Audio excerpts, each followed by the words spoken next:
This is your host, Shashank Shekhar, and welcome to another episode of Shashank Redemption.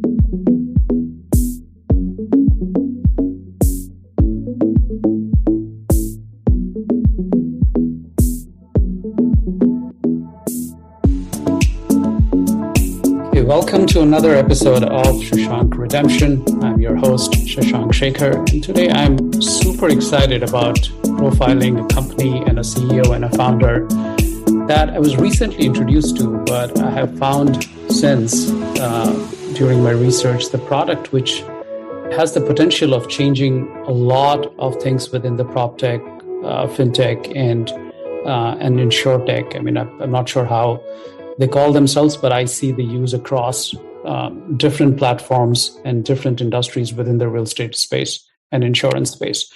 I do not want to talk more about it, of course, because I have the founder and the CEO to talk more about it. So please welcome Rachelle Villalon to the podcast. As I mentioned, she is the co-founder and CEO of Hosta.ai, or Hosta.ai as their domain name. Thank you, Rachelle, for making time to being on this call. Thank you, Shashank. We're thrilled and excited to be here today. Sure. So one of the things that we like to start with, Rachelle, on the call is not where you are. We will get to that, of course, in a few minutes because we want to. I personally want to know a lot about Hosta.ai. It's just super impressive what your team is building there. But even before that, I know you went to MIT and your co-founder went to MIT. And I'm assuming that's where probably the vision of this or the roadmap of this started. So walk our listeners and our audience through the genesis of Hosta.ai and how did it come about and how did you start building this thing? Yeah, sure. So prior to MIT, my career was spent as an architect.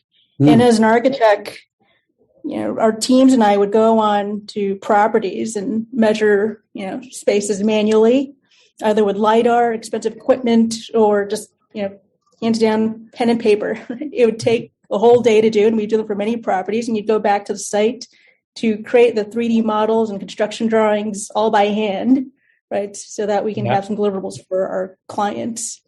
That took a long time to do, and it was tedious because if we were missing information, someone in our team would have to sit in traffic in Los Angeles on the 101 to go grab that data. No one wanted to do that, right?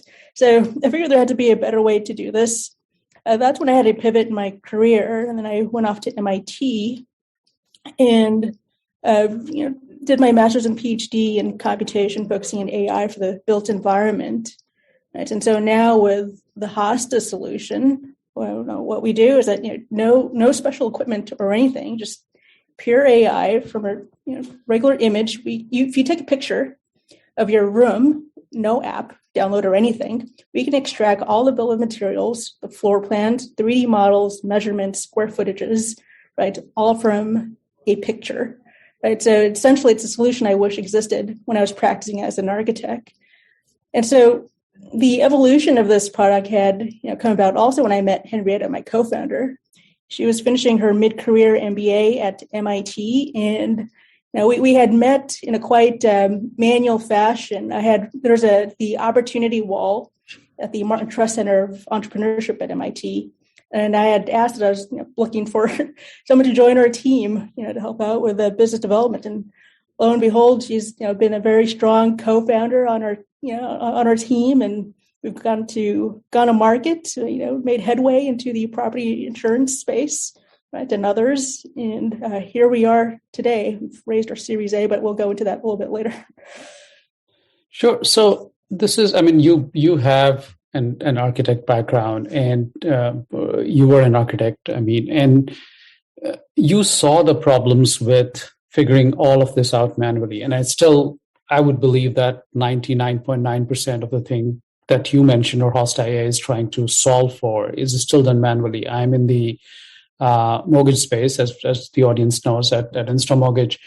We are trying to create the fastest mortgage delivery that's possible. And one of the problems that we constantly come across is the problem of appraising homes. On a good day, that can take 3 days. On a bad day, that can take 3 weeks. And so we can't deliver, say, wing-to-wing loan in 7 or 10 days, even if we wanted to.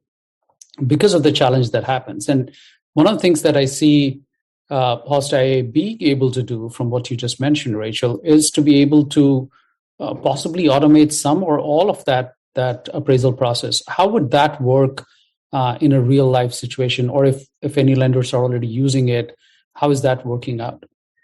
Yeah, so it's quite simple because we don't require an app of some sort. Right? All they have to do is just sign up with us, and we give them a link that's texted to their phone or by email. And click on that link, and it's a web application that allows you to take pictures of your room. From those pictures, right, that gets sent over and uploaded to the Hosta.ai core system, and then that's where all the magic happens. That's where you get all the information about that space from a single image through our automated solution. And then from that, you can get the floor plans, as I had mentioned, the 3D models if necessary, the measurement of that space. And you can look through that as an API or through our web portal where you can visually see the results. So it's amazing the kind of information that you're able to get just from a picture. I mean, it's just amazing how far the technology has come. In fact, and how far you have built it to be able to do that. And there is potential several usage of this, right? I mean, let's talk about some of the real life scenarios where you're using it. I'm a mortgage lender, so of course I can see where it could drastically disrupt the entire appraisal process. More importantly, from a consumer experience perspective, how it can drastically cut down on the overall turn times that it takes to close on a mortgage, appraisal being one of the longest part of the entire process. But how would, say, an insurance company or even, say, a commercial lender, I mean, we are a residential mortgage company, there are several use cases of a technology like this and a solution like this. Rachel, walk us through some of the things that you are already doing and some of the things that might be on the roadmap in terms of helping out other industries. Typically, sending someone on site to assess the damage costs insurance companies billions of dollars each year. Yeah. Right. And that direct cost is actually attributed to just sending an adjuster on site, plus the customer churn that's associated with a bad claims experience. And so with our solution, because we are enabled on the back end from the insurance carrier side, the user experience for a homeowner, right, is much more seamless. Right? They can get their repairs done much faster. Right? They can, get their claim approved, right, so that you don't have unhappy customers.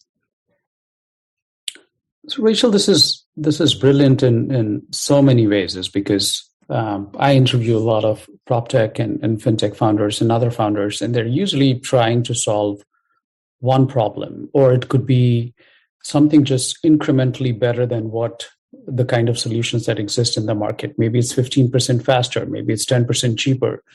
What you're trying to do at Hosta.ai is solve the problem of errors. For example, an insurance claim person may just erroneously think that something is built from some other material, which it may or may not be. It takes care of the speed at which the solution can be delivered. In this case, say an insurance claim or an appraisal, in our case, for example. Third is the customer service that it provides. The insurance company is still paying for the same money. They're just able to pay it much faster. And the fact that you are able to do all of this at a speed which could take days, and you bring it down to minutes or hours. I'm not sure exactly how much time it takes, but somewhere in that horizon in terms of time. This is fascinating, the kind of technology we are talking about, and that's why I want to bring on someone on the podcast right now who was part of, and was still, of course, is part of building that technology. Sathish Kumar, he himself, just like Rachel, has a fairly solid resume. He did his engineering with BITS Pilani, and coming from India, I know how hard it was. I did not pursue the engineering route, but believe me, if I did, I would not have gotten into that college. It's that hard to get into. BETS Pilani has probably crazier acceptance rate than Stanford or Harvard.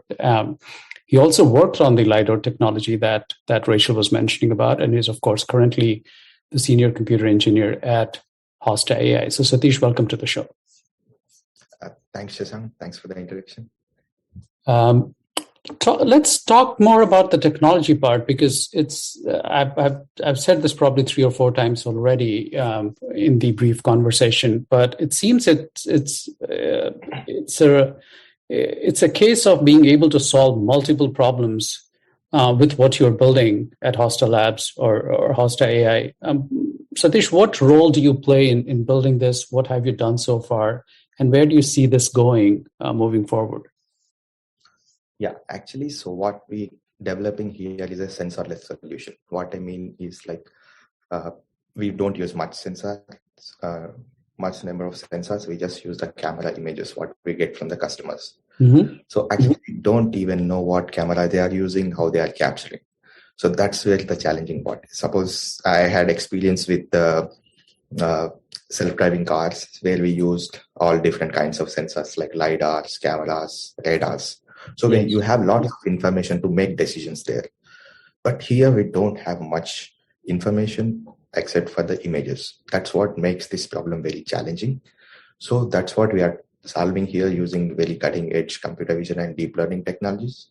So basically so when customers take images, right, why we wanted to use web API is we don't want to ask customers to download app for one-time use, right? So sure. Customers will not be interested in downloading apps. So we focus on developing web-based applications.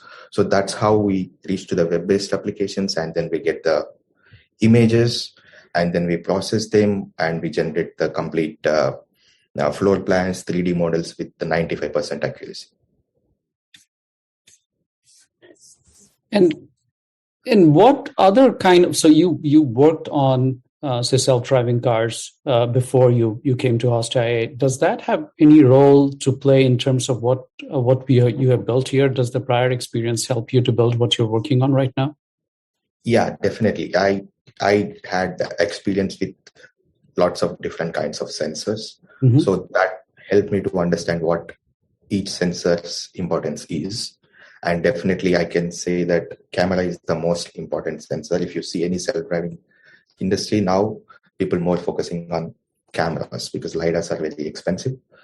And so the knowledge which I had in building the self-driving car perception modules, that was very useful to build whatever we are doing now. So here we built a perception model, like the modules which can give you the floor plans measurements with just using images. So it's like whatever the experience I have earlier, use everything just with the images.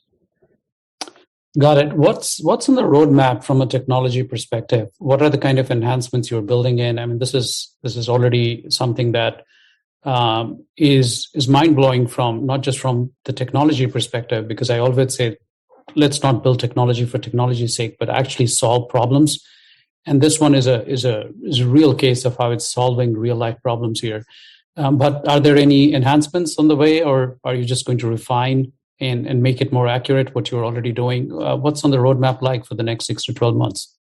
Yeah, sure. So we have currently we have this pipeline where we can get end-to-end results in very quickly. So our next improvements, we are focusing on improving the accuracy of the outputs, and then the processing time and the ease of use for the customers. These are the three things we are focusing on for the next year.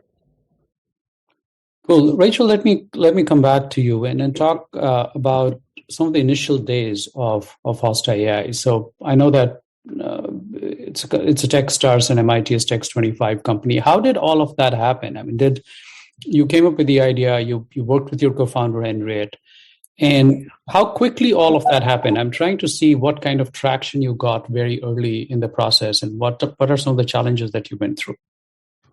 Yeah. So we were part of STEX 25, which is at MIT, DesignX as well, and a couple of other MIT accelerators, along with TechStars. Right, and all of that came about, within a year or two of each other. Right, we're just consuming information as much as possible, learning from so many people, great mentors that we had along the way, through our network. And some of the challenges was actually when COVID happened. Right, we didn't know where this was going to take our technology and our company. Right, and so we kind of we kind of spread our technology and say, like, all right, who's going to bite on this? Right, we had some interesting, I'd say encounters, and whether it was with material manufacturers or others, right, who saw use cases in technology. But then when COVID happened, people didn't want people in each other's homes to either inspect it, right, or if there's a damage. And that's when we completely put our focus into property insurance and realized that going through property insurance and seeing how much we could, save the millions of inspectors going onto sites and the millions of dollars that's spent in the industry each year. That's where we eventually, found where we were going to just all concentrate our energy on. Yeah, and that totally makes sense, is to be able to pivot quickly, especially when COVID happened. And the companies had to do that, as it wasn't an option. And good that you found a use case that really worked. And honestly, one of the features that probably saves the most amount of money from everything that we talked about earlier in the show. So you had this incubation at MIT, which of course was a huge help, as you mentioned, because of the mentors and everything else you came across. And then, about 6 months back, late last year, you also raised your Series A. Let's talk about the process behind it. Was that money required for technology? How did you decide how to raise? And because a lot of my audience tend to be in that bucket where they're potentially considering raising capital, or just thinking about a startup and thinking about how would they raise capital if they were to start a company. So if you can walk us through the process and the thought behind it, that'd be great. Yeah. So we actually raised our Series Seed and Series A within the same year. Oh, wow. Okay. We closed our seed round, and great. We brought on more talented people on our team who wanted to build this really hard problem with us and go to market with it. Mm-hmm. And then we went for Series A. We started getting traction from one of the top insurance carriers, right? As well as seeing that, in order to make a bigger impact, right, we would require the necessary funds and, ammo to really go to market with this. And so, we had anticipated that, eventually, the market's going to ride down, as we see, currently, right? And so this was also our way to ultimately give us the runway and cushion to keep going, right? And so with our Series A, we was led by Eclipse. We've got Spider Capital, USAA, Brick and Mortar, Cincinnati Insurance, Motivate Ventures, and Massive, who have been instrumental to make this happen, which now enables us to continue to grow our team, right, to build our competitive advantage, right, and really build an awesome product that's helpful across the industries that you had mentioned. Yeah, and Matt Mulvey got to join the company's board. He's very well known within the venture circle, so I'm sure that's a huge value add for the organization. What's next? I mean, what you're building on. I mean, you can. From revenue perspective, from acquisition perspective, the platform seems solid. It's just a question of going down into different verticals where there are use cases, and partnering with different companies which might benefit from it. I mean, which will actually, not might, given what the product solves for. But just to ask Sathish, in terms of technology, what's the roadmap for next, say, 6 to 12 months? As company CEO, what are some of the top priorities around growth and partnerships over the next, say, few months or a couple of years? Yeah. So our solution, as I mentioned, with its current outputs, we are looking to integrate into pricing platforms, the two major pricing platforms that are out in the insurance industry for a seamless integrated workflow as one of our priorities. The other is really honing down on our automation, right? We have the talent, right, on our team, the funds to build that, and ultimately with our automation, this enables to unlock the use cases that we see in the insurance space, right, as well as to grow our revenues this year and the next. Perfect. And then hopefully a Series B down the road. I'm sure you probably that'll be sometime in the picture. I mean, what you're doing and what you're solving for, of course, should result in a strong Series B as and when your team decides to go there. So, absolutely. Thank you. Sorry, Rachel, go ahead. Oh, no, I was going to say, no, that's exactly right, with our aim of raising a Series B. Right? We have our internal goals in order to meet that milestone. Which totally makes sense. So, so there you have it. I mean, there are 155 million buildings in the US, which needs to be inspected, assessed, when they're damaged, sold, refinanced, all of that stuff.